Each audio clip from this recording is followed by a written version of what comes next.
Dans cette partie, on va voir comment configurer notre environnement de travail pour exécuter des scripts Python sur Mac. Alors il y a plusieurs façons de faire, là encore c'est à vous de voir celle qui vous convient le mieux. Elles ont chacun des avantages et des inconvénients, donc je vais vous montrer plusieurs façons de faire.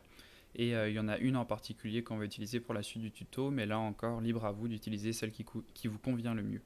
Donc on va commencer avec Idle. Donc si je tape Python dans Spotlight, vous voyez qu'ici j'ai l'application Idle. Donc je double-clique dessus pour l'ouvrir et là vous voyez qu'on se retrouve avec un shell Python dans lequel on peut commencer à écrire des lignes de code. Donc là je fais la même chose que tout à l'heure. Je commence à écrire des lignes de code, j'appuie sur Entrée et notre code s'exécute. Donc ce shell Python ici, donc idle, c'est assez intéressant puisque directement comme ça on peut commencer à coder. Le seul petit problème c'est que ça va devenir un peu bordélique des fois puisqu'on va avoir plein de commandes les unes après les autres et c'est pas la meilleure façon aussi de travailler avec des fichiers assez conséquents. Vous voyez que là on a vraiment du ligne par ligne, donc à chaque fois on va écrire une ligne à la suite de l'autre.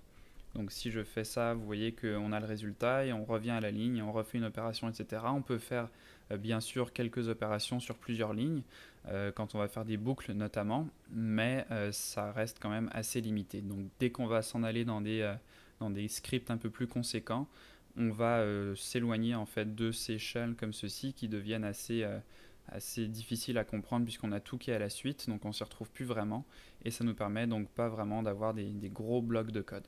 Donc c'est bien par contre si vous voulez exécuter rapidement quelques lignes de code, puisque si vous ne vous rappelez pas par exemple comment on fait un print et vous voulez juste tester rapidement du Python, ça peut être très pratique d'utiliser idle.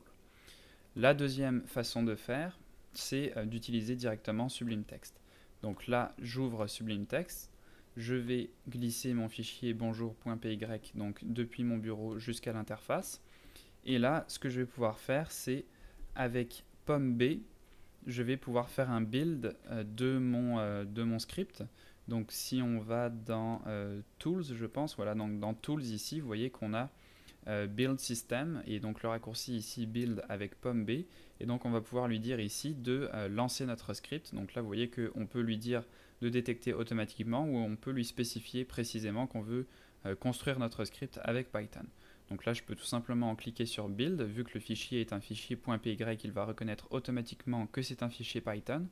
Donc je peux cliquer sur Build ou utiliser le raccourci POM-B, et là vous voyez que à chaque fois que j'utilise ce raccourci, on a notre script qui s'exécute et le résultat qui apparaît en bas. Donc ça c'est très pratique puisqu'on va pouvoir coder à l'intérieur de Sublime et exécuter le script en même temps. Donc on n'aura pas besoin de jongler d'un logiciel à un autre.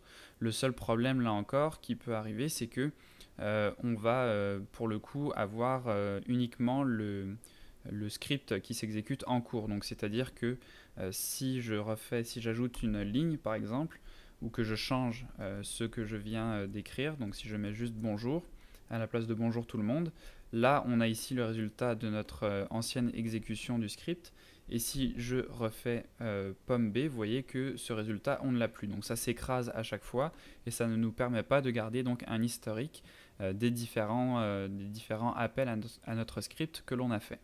Donc ça c'est un des avantages de cette méthode, mais ça, comme je vous disais, c'est quand même assez pratique de pouvoir coder et exécuter notre script à l'intérieur du même logiciel. Donc moi personnellement j'aime bien aussi des fois avoir cette possibilité de lancer mon script directement à l'intérieur de Sublime Text.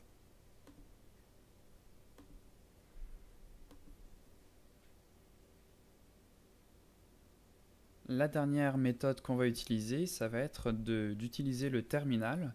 Donc si j'ouvre Spotlight et que je tape terminal, vous voyez qu'on peut ouvrir un terminal qui va nous permettre aussi d'exécuter du code Python. Donc ça c'est une des méthodes qu'on va utiliser de façon assez importante dans la suite du tutoriel, puisque ça nous permet d'un côté d'avoir notre script ici, donc d'avoir Sublime Text avec notre script à l'intérieur.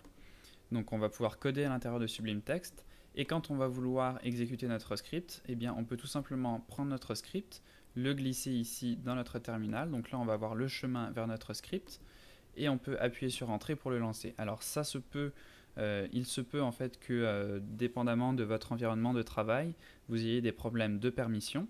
Donc là par exemple si je fais entrée, vous voyez qu'il me dit permission denied, donc on n'a pas la permission de lancer ce script.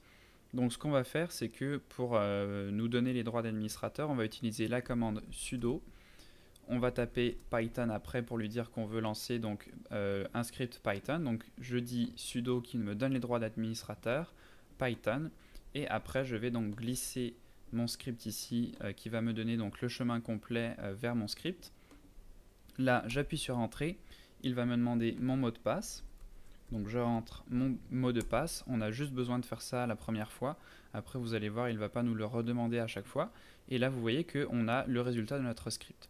Donc ça je trouve ça assez intéressant comme technique puisque c'est un peu le meilleur des deux mondes, c'est-à-dire qu'on a un peu le côté idle où à chaque fois qu'on va exécuter notre script on va garder un historique des dernières exécutions qu'on a faites. Donc là si j'appuie sur la flèche du haut de mon clavier ça me permet de ramener la dernière commande et je peux de nouveau appuyer sur entrée pour relancer mon script.